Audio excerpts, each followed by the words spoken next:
Bienvenidos a este espacio de entrevistas organizado por Agroeditorial, líderes en información hace más de 55 años, persiguiendo un único objetivo, el fomento y desarrollo del sector pecuario.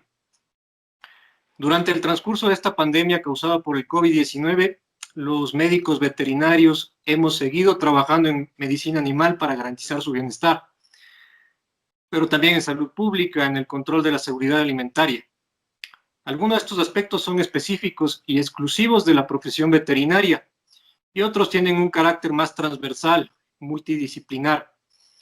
La medicina veterinaria tiene mucha experiencia en el manejo epidemiológico de varias enfermedades que han causado grandes pérdidas económicas a productores pecuarios.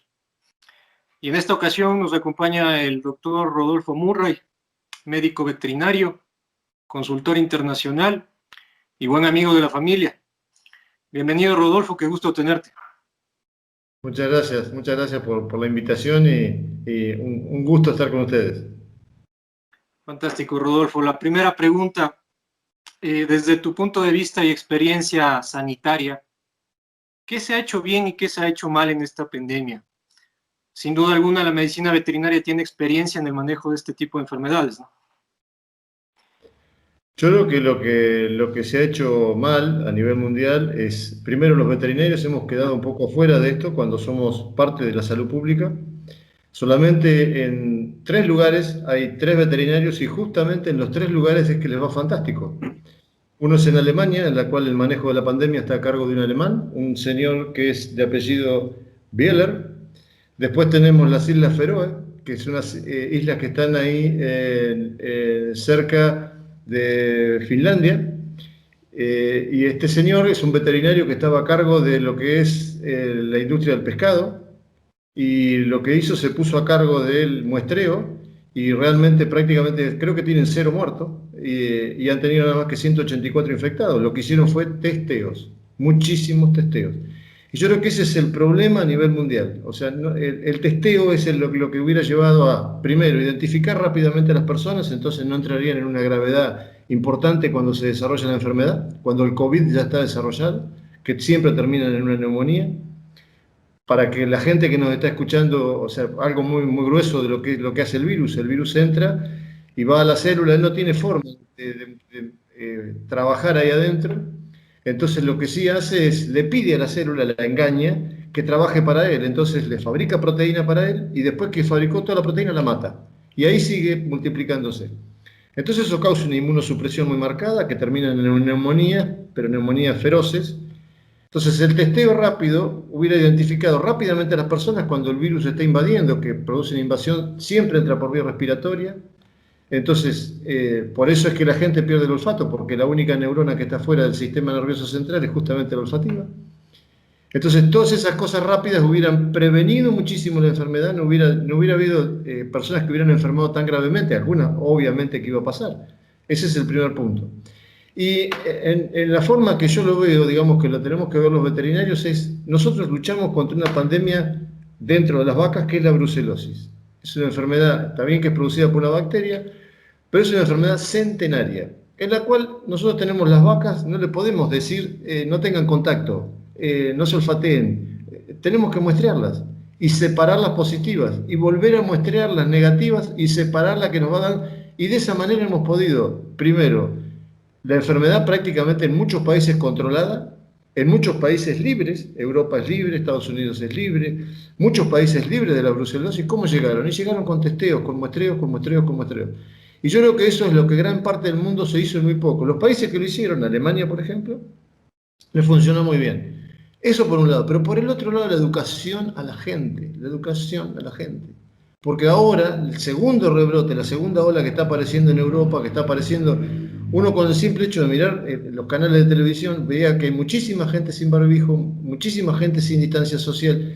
Y eso, bueno, justamente es lo que trae de vuelta el replicar del virus. El virus sigue dando vuelta y vamos a tener que convivir por mucho tiempo con el virus, mucho tiempo, porque hasta que se establezcan las vacunas. Y las vacunas tienen que determinar también que realmente funcionan y que producen anticuerpos y que son inmunizantes y que no hay que repetir 2 o 3 dosis. Es realmente, yo creo que al mundo entero lo agarró desprevenido, y solamente yo destaco la actividad de Alemania, lo que hicieron en las Islas Feroe, y en la Comunidad Económica Europea son pocos los que se salvan también. Y en América prácticamente no se salva ninguno, porque todos han hecho la parte económica la salvaron, pero por ejemplo, no sé, Estados Unidos que también cayó, y Brasil, pero después la otra parte se desinfectó mucha gente, y eso se podría haber evitado. Tú hablabas de la parte económica, ¿cómo ha afectado la pandemia económicamente hablando a Argentina y América Latina desde tu opinión? Y la afectó fundamentalmente, o sea, en el rubro lácteos, por ejemplo, al principio se produjo una cosa a nivel mundial bastante rara, porque subió muchísimo el precio de la manteca, porque lógico, la gente al quedar encerrada empezó a producir muchos alimentos propios y bueno, la manteca subió mucho el precio a nivel mundial inclusive. Pero el consumo de lácteos bajó sustancialmente. En la Argentina de 210 litros que se consumían de leche estamos en 178. Si bien la leche fluida es una de las cosas que se bajó y se mantiene y ahí flota, pero yo creo que el golpe grande fue en cosas como los alimentos, que la gente pasó a consumir alimentos más baratos, porque lógico, la situación económica lo llevó a eso. Ahora, la producción a nivel mundial también bajó, fruto del encierre, fruto de la desaparición de restaurantes, de la desaparición de fábricas de comida, que eran un gran motor de todo eso. Y bueno, hay que ver si eso se va a reponer muy rápido y muy fácilmente. Según tu opinión, ¿qué desafíos tú crees que tiene la pandemia para el sector agropecuario de tu país y para América Latina? Yo creo que el gran desafío acá está, por suerte, digamos, el sector agropecuario sigue en pie, o sea, no ha habido cierres ni de tambos o de establos, como lo llaman ustedes, ni la producción de carne, la producción de granos siguió, o sea, todo eso siguió manteniéndose. Yo creo que eso está como en una situación de stand-by porque hay menos venta, pero la producción siguió. Es más, la producción de leche en Argentina va a crecer este año un 3%. Entonces, eso yo creo que es importante. Ahora, el gran desafío que tiene, me parece a mí, es en producir alimentos para todo el mundo, porque todo el mundo, o sea, va a rebotar esto. Lo que están hablando, hubo una reunión en septiembre de todos los líderes mundiales de lo que es alimentación, el IFCN, y juntaron creo que 200 personas a nivel mundial, lo hicieron todo por Zoom, y la conclusión fue que el rebote va a ser o en B corta, que eran los más optimistas, y que ya estamos en el fondo de la B corta y que hay países que ya están rebotando, que va a traer un alto consumo de alimentos, porque lo primero que cuando rebota y la gente tiene poder adquisitivo, empieza a tener más consumo de alimentos. Los lácteos son uno de los que reflejan eso, o sea, porque cuando hay más poder adquisitivo, hay más consumo de lácteos. Y hay otros que son un poco más pesimistas que lo ven como en una U. Pero el rebote va a estar el rebote y va a haber producción de alimentos y va a haber más consumo. El tema es ver cuándo se sale de esa situación económica, tanto la industrial, que son los que más sufrieron, ¿no? Una especie de síntesis, ¿cómo crees o qué aprendizaje nos deja esta pandemia para toda la América Latina? Yo creo que desnudó muchas cosas, que teníamos sistemas de salud que no estaban acorde, inclusive países desarrollados vieron exactamente eso. Italia fue uno de los que tenía un mejor sistema de salud a nivel mundial y sin embargo lo sufrió. Inglaterra lo sufrió y es un sistema público. Reforzó en cuanto a que muchísimos, o sea, hoy los hospitales tienen mayor cantidad de camas de terapia intensiva, tienen mayor cantidad de camas disponibles. O sea, en esa parte yo creo que cuando termine esta historia va a quedar, eso evidentemente en la salud va a quedar. Desde el punto de vista de lo laboral, yo creo que aprendimos otra más, podemos trabajar a distancia, podemos dar clase a distancia, podemos dar charlas a distancia, que eso también acelera muchísimo lo que es la comunicación. O sea, yo he estado dando charlas a Perú, por ejemplo, desde acá, desde este mismo lugar donde estamos hablando, y estuvimos casi 2 horas en una conferencia y fue fantástico. Entonces también eso hemos aprendido que se puede llegar a hacer y podemos juntar muchísima gente en distintos lugares con mucho menos gasto de infraestructura y de movimiento, ¿no?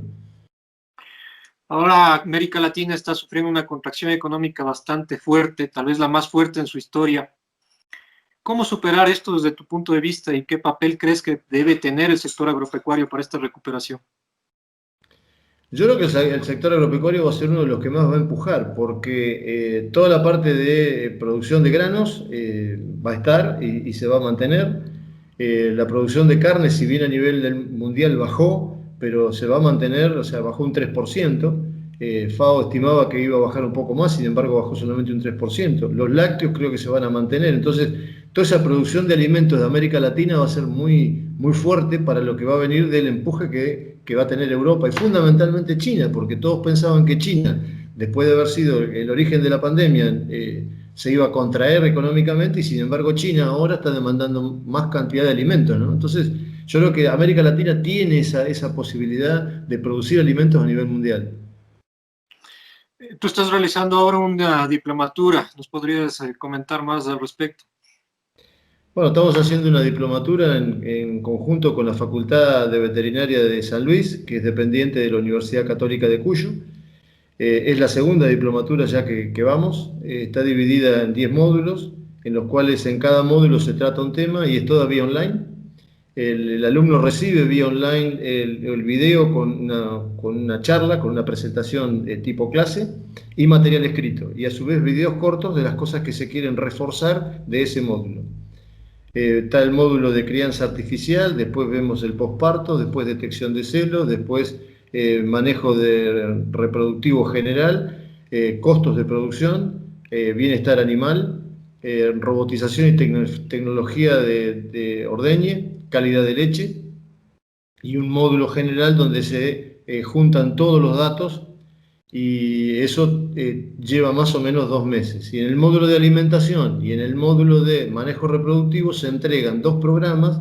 En el módulo de alimentación, un programa de alimentación y en el módulo de reproducción, un programa de costos de manejo reproductivo, que lo reciben el alumno.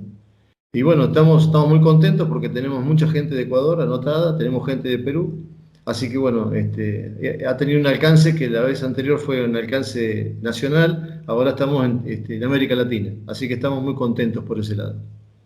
¿Cómo los pueden contactar, Rodolfo?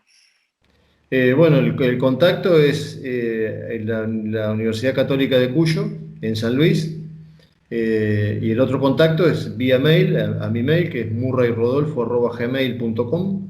Y bueno, ahí yo los guío cómo tienen que hacer a la gente que esté interesada en contactarse con la Facultad de Veterinaria de San Luis. Y si no, con la Facultad de Veterinaria de San Luis directamente, que también tiene en su página, tiene el ítem para comunicarse. Fantástico, muchas gracias por tu presencia. Por último, tal vez un mensaje que quieras dar a nuestra audiencia. Yo creo que nos ha dejado esta pandemia desnudarnos muchas cosas y a su vez alertarnos en otras y, como dije, el fruto de la telecomunicación que apareció, que yo creo que es una de las cosas muy importantes, en las cuales mucha gente pudo dar clases, pudo dar conferencias, pudo tener reuniones, como en este caso estamos teniendo una reunión que otras veces nos cuesta casi 14 o 15 o 16 horas de vuelo y encontrarnos y todo eso. Bueno, ahora en un instante la podemos hacer y con mucha calidad. También las vías de comunicación han mejorado muchísimo, así que eso es otra cosa que yo creo que la gente puede ayudar a que esto se difunda más y eso yo creo que es la parte importante. Después también salir de esto va a ser muy importante para todos desde el punto de vista laboral, porque bueno, yo creo que va a haber una atracción desde el punto de vista agropecuario bastante importante, así que si bien estamos medio asustados, digamos, pero yo creo que más que asustados tenemos que estar alertas contra esta enfermedad. Y bueno, salir, en algún momento vamos a salir, se salió de la pandemia española, de la gripe de la española, así que de esta tenemos que salir, estamos en otro momento de la historia. Muchas gracias, Rodolfo. Un abrazo desde la mitad del mundo. Bueno, muchísimas gracias. Saludos a ustedes y un abrazo grande.